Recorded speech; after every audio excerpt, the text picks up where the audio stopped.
میری نوکرانی روزانہ میرے پاؤں پر تیل لگاتی اور پھر مجھے اتنا سکون ملتا کہ کچھ ہوش نہ رہتی، اور صبح اٹھتی تو میرے جسم پر جگہ جگہ تیل لگا ہوتا۔ ایک دن کمرے میں چھپ گئی اور اپنی جگہ اپنی بہن کو سلا دیا۔ پھر رات کو یہ دیکھ کر میرے رونگٹے کھڑے ہو گئے، وہ نوکرانی 6 بندوں کے ساتھ مل کر میری بہن کو… میرا شمار ان لوگوں میں ہوتا تھا جنہیں خدا نے دنیا کی ہر نعمت سے نوازا تھا۔ میری کوٹھی ایک مشہور علاقے میں تھی، میرے پاس دولت کی کوئی کمی نہ تھی۔ روپیہ، پیسہ، زیور، کپڑے، غرض، دنیا کی ہر چیز بے پناہ تھی۔ بس میری زندگی میں ایک بہت کمی تھی، اور وہ تھا کسی کا ساتھ۔ میں اتنی بڑی کوٹھی میں تنہا رہتی تھی۔ میرے ماں باپ ایک ملک سے دوسرے ملک سفر کرتے اور اپنے آپ میں مگن رہتے تھے۔ انہیں ہم بچوں میں کوئی دلچسپی نہیں تھی۔ دنیا کی ہر چیز ہونے کے باوجود بھی میں خود کو تنہا محسوس کرتی تھی۔ میری ایک بہن تھی جو دوسرے ملک میں زیر تعلیم تھی۔ ہم سب ایک فیملی ہونے کے باوجود بھی ایک دوسرے سے بہت دور تھے۔ کبھی کبھی ہفتوں اور ہمارا فون پر رابطہ ہو جاتا۔ ماں باپ تو جیسے ہمیں پیدا کر کے بھول ہی گئے تھے۔ ہماری ذمہ داریاں بچپن سے نوکروں کے پاس تھیں۔ مجھے اور میری بہن کو بھی آیا اماں نے ہی پال پوس کر بڑا کیا تھا۔ جب تک آیا اماں میری زندگی میں تھی، ہمیں کبھی تنہائی محسوس نہیں ہوئی۔ وہ ہر جگہ ہمارے ساتھ ہوتی، یہاں تک کہ اگر ہمارے اسکول میں بھی کوئی میٹنگ ہوتی تو ہم وہاں بھی آیا اماں کو ہی لے کر جاتے۔ لیکن آیا اماں ایک دن سوتے میں خالق کے حقیقی سے جا ملی، اور اس کے بعد ہم دونوں بہنوں کا کوئی نہ رہا۔ اگر ہمارے ماں باپ یہاں موجود بھی ہوتے تو پارٹیوں اور دوستوں سے ہی فارغ نہ ہوتے تھے۔ کبھی کبھی مجھے سمجھ نہیں آتا تھا کہ انہوں نے ہمیں پیدا کرنے کا کام کیوں کیا۔ میری بہن کہتی کہ انہوں نے دنیا کو دکھانے کے لیے ہمیں پیدا کیا ہے، کہ ان کی 2 اولادیں بھی ہیں۔ میں بہت زیادہ تنہائی کا شکار تھی۔ ہمارا تعلق جس کلاس سے تھا وہاں سچے رشتے نہ ہونے جیسے ہوتے تھے۔ ہر کوئی میری دولت دیکھ کر میرے پیچھے آتا۔ میری بھی زندگی میں ایسا ہی تھا۔ میں جب بھی کوئی دوست بناتی تو وہ کسی نہ کسی مطلب سے ہی مجھ سے دوستی کرتی۔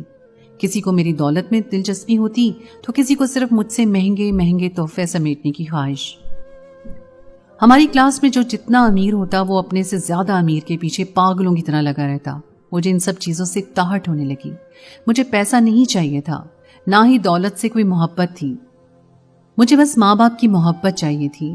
آیا اماں کے جانے کے بعد میں بہت اکیلی رہ گئی تھی۔ میرا دل چاہتا کہ میری زندگی میں کوئی ایسا ہو جو میری بات سنے، میرے ساتھ رہے اور میرا خیال رکھے، اور جس کے دل میں کوئی لالچ نہ ہو۔ ہمارے گھر میں بہت سارے ملازم تھے، لیکن آیا اماں ان سب کو مینج کرتی تھیں۔ آیا اماں کے انتقال کے بعد میں نے بہت سے نوکروں کو فارغ کر دیا تھا۔ اب صرف گنتی کے ملازم موجود تھے۔ گھر میں اتنا کام ہی نہیں تھا کیونکہ میں اکیلی رہتی تھی۔ کچھ دنوں پہلے ایک عورت آیا اماں کے گاؤں سے آئی۔ اس نے بتایا کہ وہ آیا اماں کی بھتیجی ہے اور اسے کام کی ضرورت ہے، تو میں نے اسے اپنے گھر رکھ لیا۔ رہنے کے لیے سرونٹ کوارٹر بھی دیا، اور اسے دیکھ کر مجھے آیا اماں کی یاد آ گئی۔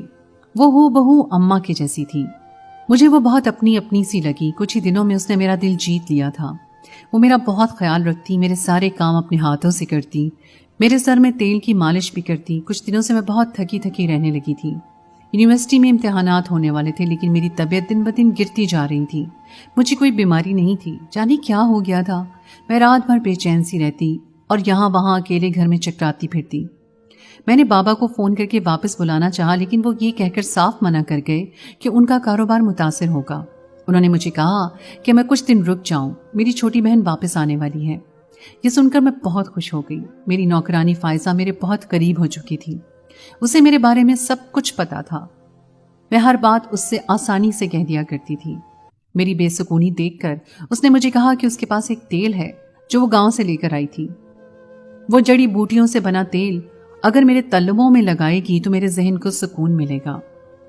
مجھے یہ سن کر اچھا لگا کہ وہ میرے بارے میں کتنا سوچتی ہے۔ میں نے بخوشی سے اجازت دے دی۔ رات کھانے کے بعد وہ میرے کمرے میں آئی اور میرے قدموں میں بیٹھ گئی۔ اس کے ہاتھ میں تیل کی ایک شیشی تھی۔ اس نے آہستہ آہستہ میرے تلووں پر تیل لگانا شروع کر دیا۔